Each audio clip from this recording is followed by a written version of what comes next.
ഏതാണ് കാട് ഏതാണ് നാട് എന്ന് ബോധ്യമുണ്ടായിരുന്ന മൃഗങ്ങളെയും അല്ലെങ്കിൽ വന്യ മൃഗങ്ങളെ സംബന്ധിച്ചിടത്തോളം ആ ധാരണയിൽ വ്യത്യാസം വന്നുകൊണ്ടേയിരിക്കുന്നു എന്ന് നാട്ടിൽ ജീവിക്കുന്ന മനുഷ്യന് ആശങ്ക കൂടുന്ന ഒരു സാഹചര്യമാണ്.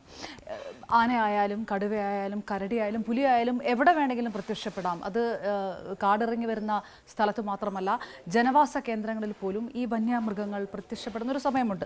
ആ സമയത്ത് വനം വകുപ്പ് തീവ്രയജ്ഞ പരിപാടി ഈ വിഷയം ലഘൂകരിക്കുന്നതിനായി പൂർണ്ണമാക്കിയിരിക്കുന്ന ഒരു സമയം കൂടിയാണ് ഇപ്പോൾ. കേരളം ഉറ്റുനോക്കുന്നത് വന്യജീവി ഭേദഗതി നിയമ ബില്ലിലേക്ക് കൂടിയാണ്. ആ സമയത്തു കൂടിയാണ് Shri Pramod G Krishnan, chief wild life warden, നമുക്കൊപ്പം ആ വിഷയവുമായിട്ട് ബന്ധപ്പെട്ടും ചേരുന്നത്. പ്രധാനപ്പെട്ടത് ഈ തീവ്രയജ്ഞ പരിപാടി അത് പൂർണ്ണമായിരിക്കുന്ന ഒരു സമയം. അദാലത്തുകൾ പഞ്ചായത്ത് തലത്തിൽ തൊട്ട് സ്റ്റേറ്റ് ലെവൽ വരെ നടക്കുന്ന കാര്യം. പക്ഷേ അപ്പോഴും മാധ്യമങ്ങളൊക്കെ വലിയ തരത്തിലുള്ളൊരു വിമർശനം ഉന്നയിക്കുക, ഇതൊരു തെരഞ്ഞെടുപ്പ് വരുന്ന സമയമാണ്. ഈ തെരഞ്ഞെടുപ്പിനപ്പുറത്തേക്ക് മലയോര മേഖലയിലെ കർഷകരുടെ ശരിക്ക് വിഷയങ്ങൾ അഡ്രസ്സ് ചെയ്യപ്പെട്ടോ ഈ തീവ്രയജ്ഞത്തിൽ? മലയോര മനുഷ്യ വന്യജീവി സംഘർഷം ലഘൂകരിക്കുക എന്നുള്ളത് നമ്മുടെ എല്ലാവരുടെ ആവശ്യമാണ്. സംസ്ഥാനത്തിൻ്റെ ആവശ്യമാണ്, ഗവൺമെൻറ്റിൻ്റെ ആവശ്യമാണ്, വനം വകുപ്പിൻ്റെ ആവശ്യമാണ്, ജനങ്ങളുടെ ആവശ്യമാണ്. അതിൽ തർക്കമൊന്നുമില്ല. അപ്പോൾ അത് എങ്ങനെ ചെയ്യും എന്നുള്ള കാര്യത്തിലേക്കാണ് ഏറ്റവും പ്രധാനപ്പെട്ട നമ്മൾ ഊന്നിപ്പോകേണ്ടത്. അപ്പോൾ അതിന് വേണ്ടിയിട്ടാണ് നമ്മൾ എല്ലാ മാർഗ്ഗങ്ങളും ഉപയോഗിക്കുക. സാധ്യമായിട്ടുള്ള എല്ലാ മാർഗ്ഗങ്ങളും എല്ലാ ആളുകളുടെയും സമസ്ത വിഭാഗങ്ങളുടെയും സഹകരണം ഉറപ്പുവരുത്തിക്കൊണ്ടുള്ള ഒരു അപ്രോച്ചാണ് നമ്മൾ ഇതിനു വേണ്ടി നമ്മൾ ചെയ്തത്. ഇതിൽ ആദ്യം നമ്മൾ ശ്രമിക്കുന്നത് ഒന്ന്, മനുഷ്യ വന്യജീവി സംഘർഷത്തിൻ്റെ കാരണങ്ങളെ നമ്മളത് മനസ്സിലാക്കേണ്ടതുണ്ട്. അതിന് പല കാരണങ്ങളുണ്ട്. കാരണം കാലാവസ്ഥാ വ്യതിയാനം മുതൽ നമ്മുടെ മനുഷ്യൻ്റെ ഇടപെടലുകളുണ്ട്, മൃഗങ്ങളുടെ സ്വഭാവത്തിൽ വരുന്ന മാറ്റമുണ്ട്, കാടിൻ്റെ ആരോഗ്യത്തെക്കുറിച്ച് ഞാൻ നേരത്തെ സൂചിപ്പിച്ചു. ഇങ്ങനെ നാനാവിധ കാരണങ്ങൾ കൊണ്ടാണ് ഇത് സംഭവിക്കുന്നത്. അപ്പോൾ ഈ കാരണങ്ങൾ അതാത് പ്രദേശത്ത് ബാധിക്കുന്ന പ്രശ്നങ്ങൾ എന്താണെന്ന് ആദ്യം മനസ്സിലാക്കലാണ് ഇതിൻ്റെ കാര്യം. ഇപ്പോൾ വയനാടിലെ സാഹചര്യം ആയിരിക്കില്ല ഒരു പക്ഷേ ഇടുക്കിയിലെ ഒരു സാഹചര്യം, ഇതായിരിക്കില്ല തിരുവനന്തപുരത്ത്. അപ്പോൾ അത് നമ്മളൊരു ശ്രമം നടത്തുന്നുണ്ടായിരുന്നു. അതിൻ്റെ ഒരു ഘട്ടത്തിലാണ് നമ്മൾ ഇതിനെ ഒരു ജനകീയമായിട്ട് നമ്മുടെ പഞ്ചായത്തുകൾ, മനുഷ്യ വന്യജീവി സംഘർഷം അനുഭവപ്പെടുന്ന ധാരാളം പഞ്ചായത്തുകൾ കേരളത്തിലുണ്ട്. നമ്മുടെ നിത്യജീവിതത്തിൽ വരുന്ന പ്രശ്നങ്ങളുണ്ട്. അത് ആനയായിരിക്കാം, അല്ലെങ്കിൽ പന്നി ശല്യം വരുന്നുണ്ട്, പാമ്പ്, ഇതൊക്കെ വരുന്ന പ്രശ്നങ്ങളുണ്ട്. അപ്പോൾ അത്തരത്തിലുള്ള ഏതാണ്ട് 210ഓളം പഞ്ചായത്തുകളിൽ കേന്ദ്രീകരിച്ചിട്ടാണ് നമ്മൾ ഈ പറയുന്ന തീവ്രയജ്ഞം നടത്തിയത്. അതിൻ്റെ ഒരു 1-2 ഘട്ടങ്ങളാണ് ഇപ്പോൾ അവസാനിപ്പിച്ചത്.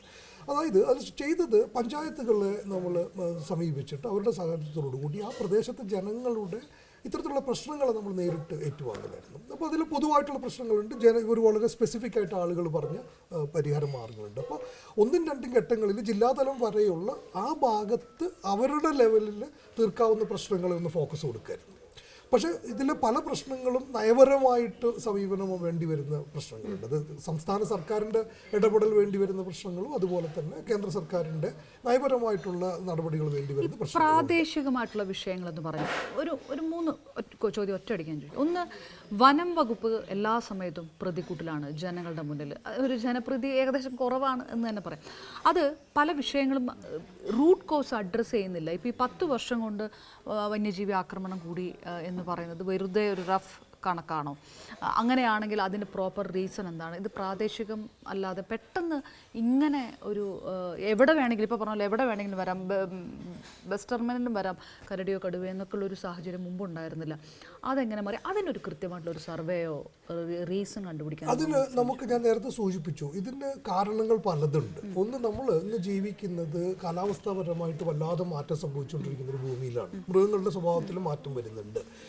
അപ്പോൾ അതുകൊണ്ട് തന്നെ ഇപ്പോൾ നമ്മുടെ കേരളത്തിൽ ഇപ്പോൾ കണക്കുകൾ പക്ഷെ കാണിക്കുന്നത് വളരെ രസകരമായിട്ടുള്ള കാര്യമാണ്. ഇപ്പോൾ കഴിഞ്ഞ വർഷം മനുഷ്യ വന്യജീവി സംഘർഷത്തിൽ മരിച്ച 67 പേരാണ് നല്ല കണക്ക്. അപ്പോൾ അതിന് 34 പേര് പാമ്പ് പിടിച്ചിട്ടുണ്ട്. അല്ലാതെ ആനയുടെ മുമ്പിൽപ്പെട്ട് മരിക്കുന്നത് 19 പേരാണ്. അപ്പോൾ നമ്മുടെ ഈ കണക്കുകളിൽ വലിയൊരു അവസ്ഥ വരുന്നത് പലപ്പോഴും ഈ പാമ്പ് കടിയും കൂടെ കൂട്ടിച്ചേർക്കുമ്പോൾ അത് ഒഴിവാക്കപ്പെടേണ്ടത് തന്നെയാണ്, സംശയമൊന്നുമില്ല. പക്ഷേ പാമ്പ് കടിക്കുന്നത് പലപ്പോഴും നാട്ടിൻപുറങ്ങളിൽ നമ്മുടെ പുരയിടങ്ങളടക്കം, വഴിയോരങ്ങളിലും പുഴയിടങ്ങളിലും അടക്കം കാട് പിടിച്ച പ്രദേശത്തു നിന്നാണ്. അപ്പോൾ അത് ഒരു പക്ഷേ വനംവകുപ്പിൻ്റെ തന്നെ ഇടപെടലുകൊണ്ട് കഴിഞ്ഞ 5 വർഷമായിട്ട് നടത്തിയ ഒരു സർപ്പ എന്ന് വിളിക്കുന്നൊരു പ്രോഗ്രാമിൻ്റെ പാർട്ടായിട്ട് 150ഓളം ആളുകൾ മരിച്ച സ്ഥലത്ത് നിന്ന് അത് 30ലേക്ക് താഴുകയാണ്. അത് കുറയ്ക്കാൻ പറ്റില്ല. ഇനി അത് കുറച്ച് പൂജ്യമാക്കണമെന്നാണ് നമ്മുടെ ആഗ്രഹം. പക്ഷേ അതിനെന്ത് വേണം? മറ്റുള്ള എല്ലാ ആളുകളുടെ സഹകരണം വേണ്ടി വരും. നമ്മുടെ കാട് പിടിച്ച് കിടക്കുന്ന പ്രദേശങ്ങൾ നമ്മൾ വനത്തിന് പുറത്ത് അത്തരം പ്രദേശങ്ങൾ നമ്മൾ കാട് ഒഴിവാക്കേണ്ടി വരും. കൃഷിഭൂമി നല്ല കൃഷിഭൂമിയാക്കി നമുക്ക് നിലനിർത്തേണ്ടി വരും. നമ്മുടെ ആരോഗ്യ പിന്നെ എല്ലാ ഇത്തരം പ്രദേശങ്ങളിലൊക്കെ തന്നെ ആൻറ്റിവനം ഉറപ്പാക്കേണ്ടി വരും. അപ്പോൾ അതാണ് ഞാൻ നേരത്തെ സൂചിപ്പിച്ച, ഇനി നമുക്കിതിൻ്റെ ഒരു സമ്പൂർണ്ണ പരിഹാരം എന്ന് വിളിക്കുന്നതിലേക്ക് വരണമെന്നുണ്ടെങ്കിൽ ഈ കണക്കുകൾ പാമ്പുമായിട്ട് ബന്ധപ്പെട്ടും കൂടെ പറയുന്നതിൽ ഒരു വിഷയമുണ്ട്. പക്ഷേ ഈ മാധ്യമങ്ങൾ പെട്ടെന്ന് ചർച്ചയാപ്പെടുന്നത് കടുവ പിടിച്ചു, കടിച്ചു കൊന്നു എന്നുള്ള ഒരു വാക്കുകൾ. അപ്പോൾ വനം വകുപ്പ് ഇത് പലപ്പോഴും ഇത് വരുന്നത് വനം വകുപ്പിനെ നേരത്തെ അറിയിച്ചു, വാച്ചറെ അറിയിച്ചു, ഇവിടെ വന്ന് നോക്കിയില്ല, എത്താൻ വൈകി, ഇനി പിടിക്കാനുള്ള വലിയ പ്രതിഷേധത്തിന് ശേഷമാണ് ഇതിൻ്റെ നടപടികളിലേക്ക് പോകുന്നത്. ഒരു ഉദാസീനത കാണുന്നുണ്ട് എന്ന് ഒരു വൈകാരികപരമായിട്ട് പറയുന്ന വിഷയം മാത്രമാണ്. ഉദാസീനത എന്ന് വിളിക്കുന്ന ഇഷ്യൂസ് വന്നിട്ടുണ്ടെങ്കിൽ അത് തീർച്ചയായിട്ടും നോക്കേണ്ടത് തന്നെയാണ്. പക്ഷേ അത് നിലനിൽക്കുമ്പോൾ തന്നെ ഞാൻ പറയുന്നത് വനം വകുപ്പിൻ്റെ പ്രവർത്തനങ്ങൾ ഇപ്പോൾ കഴിഞ്ഞ കുറച്ച് വർഷങ്ങളായിട്ട്, പ്രത്യേകിച്ച് നമ്മളിപ്പോൾ കഴിഞ്ഞ 2 വർഷങ്ങൾക്ക് മുമ്പ് മനുഷ്യ വന്യജീവി സംഘർഷത്തെ ഒരു സവിശേഷ ദുരന്തമായി പ്രഖ്യാപിച്ചതിന് ശേഷം ഒരുപാട് കാര്യങ്ങൾ നമ്മൾ വനംവകുപ്പ് ചെയ്യാൻ ശ്രമിക്കുന്നുണ്ട്. നോക്കൂ, ഈ പ്രശ്നത്തിൻ്റെ സങ്കീർണത അത്രയ്ക്കുണ്ട്. ഞാൻ നേരത്തെ സൂചിപ്പിച്ച പോലെ കേരളത്തിൻ്റെ ഒരു 1/3 വരുന്നൊരു ഭൂവിസ്തൃതിയിൽ പരന്നു കിടക്കുന്ന ഒരു പ്രദേശമാണ്. അപ്പോൾ ലഭ്യമായ സാമ്പത്തിക അല്ലെങ്കിൽ നമ്മുടെ സാങ്കേതിക വിദ്യകളും എല്ലാം വെച്ചിട്ടുള്ള ഒരു ഓൾ ഔട്ട് എഫേർട്ട് തന്നെയാണ് നമുക്ക് ചെയ്യുന്നത്. പക്ഷേ പരിമിതികളുമുണ്ട്. കാരണം നയപരമായിട്ടുള്ള ഒരു മൃഗത്തെ നമ്മൾ കൈകാര്യം ചെയ്യുന്നതിന് പല രീതിയിലുള്ള പരിമിതികളുണ്ട്. അത്ര ഈ ജനങ്ങളുടെ ഈ ഒരു വികാരം ഈ അദാലത്തിൽ തീർച്ചയായിട്ടും ഉണ്ടല്ലോ. അത് നമ്മൾ ഓരോ പരാതിയും നമ്മൾ കാണുന്നത് എപ്പോഴും പറയുന്ന പോലെ ഒരു ജീവിതം തന്നെയാണ്. അപ്പോൾ അത് തീർച്ചയായിട്ടും പരിഹരിക്കപ്പെടേണ്ട വിഷയങ്ങൾ നമ്മുടെ തീർക്കാനുള്ള എല്ലാ ശ്രമങ്ങളും ചെയ്യുന്നുണ്ട്. ഇനി അത് ഏതെല്ലാം തലത്തിൽ ചെയ്യണോ ആ ശ്രമങ്ങളെല്ലാം തന്നെ നമ്മൾ തുടർന്നുകൊണ്ടിരിക്കുക. അതുകൊണ്ട് ആ യജ്ഞം തീരുന്നില്ല.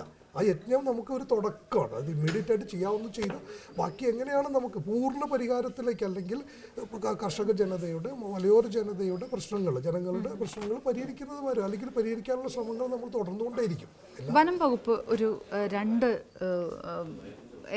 ഒന്നിൻ്റെ ഇടയിലാണോ നിൽക്കുന്നത്? അതായത് ജനങ്ങളുടെ പ്രശ്നമാണോ, വന്യജീവികളിൽ നിന്ന് ജനങ്ങളെ രക്ഷിക്കലാണോ വനം വകുപ്പിൻ്റെ പ്രധാന ഉത്തരവാദിത്തം, അതോ വനത്തെ മനുഷ്യരിൽ നിന്ന് രക്ഷിക്കലാണോ? രണ്ടും വനവകുപ്പിൻ്റെ ഉത്തരവാദിത്തം തന്നെയാണ്. ഇപ്പം തന്നെ നമ്മളിപ്പോൾ എന്താ പറയുക, അടുത്ത ഒരു 5 വർഷത്തേക്കുള്ള ഒരു കാഴ്ചപ്പാടായിട്ട് നമ്മൾ പറയുന്നത് വനസുരക്ഷ, ജനസുരക്ഷ എന്ന് തന്നെയാണ്. അത് വന്യജീവികളിലേക്ക് മാത്രം ഒതുക്കുന്നതിലാണ് ഒരു പ്രശ്നമുള്ളത്. അതായത് നമ്മളിപ്പോൾ തിരുവനന്തപുരം നഗരം, നമ്മുടെ കാട് കൊടുക്കുന്ന വലിയ പ്രാധാന്യമുണ്ട്. ഞാൻ നേരത്തെ പറഞ്ഞതുപോലെ ഇപ്പോൾ പറമ്പിക്കുളം കടുവാ സങ്കേതത്തിലെ എല്ലാ ഗോത്രവർഗ്ഗക്കാരുടെയും ജീവിത സന്ധാരണ മാർഗം ഈ കടുവാ സങ്കേതമാണ്. പെരിയാറിൽ തന്നെ ഈ ഒരു സമ്പദ്ഘടന സൃഷ്ടിക്കപ്പെട്ടിരിക്കുന്നത് ഈ കാടിനെ ചുറ്റിപ്പറ്റിയിട്ടാണ്. ഇവിടെ നിന്ന് കൊടുക്കുന്ന വെള്ളത്തിൻ്റെ മൂല്യം നമ്മൾ കണക്കിലെടുത്തിട്ടില്ല. എത്രയോ ലക്ഷക്കണക്കിന് കോടിക്കണക്കിന് രൂപയുടെ വെള്ളമാണ് നമ്മൾ വെള്ളിലേക്ക് വരുന്നത്. ഈ കാടിൻ്റെ സമ്പത്താണ്. പക്ഷെ അതെല്ലാം തന്നെ ഈ പറയുന്ന ഇത്തരത്തിലുള്ള ഒരു ചർച്ച വരും, ഒരു ആഖ്യാനം വരുന്ന സമയത്ത് നിർഭാഗ്യവശാൽ റദ്ദ് ചെയ്യപ്പെട്ടു പോകുന്നു എന്നുള്ള ഒരു അത്തരത്തിലുള്ള വലിയ ഒരു ആവാസ വ്യവസ്ഥയുടെ അല്ല, അത് ശരിയായിരിക്കും, അതിൻ്റെ പോസിറ്റീവ് സൈഡ് കാണുന്നുണ്ടാവില്ല. പക്ഷേ ഈ നെഗറ്റീവ് സൈഡ് എന്ന് പറയുന്നത് ആശങ്കപ്പെടുത്തി. ഇപ്പോൾ ഗോത്രവർഗ്ഗക്കാർ പോലും വന്യജീവി സംഘർഷത്തിൽ കൊല്ലപ്പെടുന്ന ഒരു സാഹചര്യം അതൊരിക്കലും ഉണ്ടാവില്ല. അവർക്ക് കാടിൻ്റെ പൾസ് അറിയാം എന്ന് പറയുന്നത്, അവിടെയും തെറ്റുന്നത് അവരുടെ ആ ഒരു ജൈവിക ബന്ധം പോകുന്നതുകൊണ്ടാണോ, അതോ മറ്റെന്തെങ്കിലും? അതും പഠിച്ചിട്ടുള്ള ആളുകൾ അടുത്ത കാലത്തായിട്ട് വനംവകുപ്പ് തന്നെ ഗോത്രവേദി എന്നുള്ള ഒരു പ്രോഗ്രാം നടത്തിയിരുന്നു. എല്ലാ ആദിവാസി കോളനികളിലും നമ്മൾ പോയിരുന്നു. അപ്പോൾ അതിലും പല രീതിയിലുള്ള ഉത്തരങ്ങൾ ആദിവാസി സമൂഹം തന്നെ പറയുന്നുണ്ട്, അവരുടെ സുഹൃത്തുക്കൾ തന്നെ പറയുന്നുണ്ട്. ഒന്ന്, പുതിയ തലമുറയിൽ വരുന്ന ചില ജീവിതശൈലിയിൽ വരുന്ന മാറ്റങ്ങളുണ്ട്, മൃഗങ്ങളുടെ സ്വഭാവത്തിൽ വരുന്ന മാറ്റങ്ങൾ പറയുന്നുണ്ട്. ചില കേസുകളിൽ എന്താ പറയുക, മദ്യപാനം കൊണ്ട് സംഭവിച്ചാന്ന് പറഞ്ഞ സംഭവങ്ങളുണ്ട്. അങ്ങനെ പല രീതിയിലുള്ള കാരണങ്ങൾ നമുക്കിതിനകത്ത് ചൂണ്ടിക്കാണിക്കാനായിട്ട് കഴിയും. അതുകൊണ്ട് തന്നെയാണ് ഞാൻ നേരത്തെ പറഞ്ഞ വളരെ ലളിതമായ രീതിയിലുള്ളൊരു യുക്തി വെച്ചിട്ട് നമുക്ക് ഈ പ്രശ്നത്തെ പരിഹരിക്കാനായിട്ട് കഴിയില്ല. നേരെ മറിച്ച് നമ്മളെല്ലാവരും കൂടി അത് ചെയ്താൽ മാത്രമേ നമുക്കിതിനെ പരിഹരിക്കാം. അത് കർഷകർ സംരക്ഷിക്കപ്പെടണം. കർഷകരുടെ പ്രശ്നം യഥാർത്ഥത്തിലുള്ള പ്രശ്നമാണ്. നമുക്ക് കഷ്ടപ്പെട്ടുണ്ടാക്കിയ വിളകൾ നശിക്കുമ്പോൾ അതിനെ സംരക്ഷിക്കാൻ തോന്നുന്നത് സ്വാഭാവികമാണ്. അതൊരു നമ്മുടെ എല്ലാവരുടെ ഉത്തരവാദിത്വം കൂടിയാണ്. അത് അങ്ങനെ ഒരു ശത്രുപക്ഷത്ത് തിരിഞ്ഞു നിന്ന് കൈകാര്യം ചെയ്യേണ്ട ഒരു വിഷയമല്ല മനുഷ്യ വന്യജീവി സംഘർഷ ലഘൂകരണ പ്രശ്നം. അത് നമ്മൾ ചോദിക്കുന്നത്, ഭൂമിയിൽ ജീവനുള്ളിടത്തോളം കാലം 2 ജീവികൾ തമ്മിലുള്ള മത്സരം എല്ലാ കാലത്തും ഉണ്ടാവും. അപ്പോൾ അതുകൊണ്ട് അതിനെ പരമാവധി ലഘൂകരിക്കാനുള്ള ശ്രമങ്ങളിൽ എല്ലാവർക്കും പങ്കുണ്ട്. നമ്മൾ മാധ്യമപ്രവർത്തകർക്ക് അടക്കം വലിയ മനസ്സിലായി. വനം വകുപ്പ് ചെകുത്താനും കടലിനും ഇടയിലാണെന്ന് ഞാൻ വീണ്ടും പറയും. ഒരു മാധ്യമപ്രവർത്തകൻ എന്ന രീതിയിൽ കാലം പലപ്പോഴും ശരിക്കുള്ള കാര്യങ്ങൾ പുറത്തു പറയാൻ വനം വകുപ്പിന് പറ്റുന്നില്ല. പറഞ്ഞാൽ അത് ജനങ്ങളുടെ ഭാഗത്തു നിന്ന് ചിലപ്പോൾ അതിൽ ഒരു സ്വീകാര്യത ഉണ്ടാവില്ല. രാഷ്ട്രീയ പാർട്ടികൾ അത് അംഗീകരിക്കണമെന്നില്ല. അപ്പം ജനങ്ങളെ ബാലൻസ് ചെയ്യാൻ വേണം. ഇപ്പുറത്ത് വനം കയ്യേറ്റം നടന്നതുകൊണ്ട് കൊണ്ട് പല വിഷയങ്ങളുണ്ടായി എന്ന് തുറന്നു പറയാനും കഴിയില്ല. ഇത് ഇങ്ങനെ ഒരു ഇഷ്യൂ ഉണ്ടല്ലേ? ഉണ്ട്, തീർച്ചയായിട്ടും ഉണ്ടല്ലോ. അതായത് വനംവകുപ്പിന് ഞങ്ങൾ പലപ്പോഴും പറയുന്നത്, ഞങ്ങൾ ഫുട്ബോൾ മത്സരത്തിലെ ഗോൾ കീപ്പേഴ്സിനെ പോലെയെന്ന് പറയും. രക്ഷപ്പെടുത്തുന്ന പന്തുകളുടെ പുറത്തല്ല വിലയിരുത്തപ്പെടുന്നത്, പലപ്പോഴും അകത്ത് പോകുന്ന ആ ഒരു ഗോളിനെ ആസ്പദമാക്കിയിട്ടാണ്. നമുക്ക് പലപ്പോഴും എന്താ പറയുക, മറ്റുള്ള ആളുകൾ ചെയ്യുന്ന പോലെ ഒരു വികസന പ്രവർത്തനങ്ങൾ ഇങ്ങനെ കാണിച്ചു കൊടുക്കാനുള്ള നിരന്തരം ചെയ്യാനുള്ള അവസരങ്ങൾ വളരെ കുറവാണ്. നമ്മൾ ജോലി വനസംരക്ഷണം പ്രാഥമികമായിട്ട് ചെയ്യേണ്ട ഒരു വകുപ്പാണ് വനം വകുപ്പ്.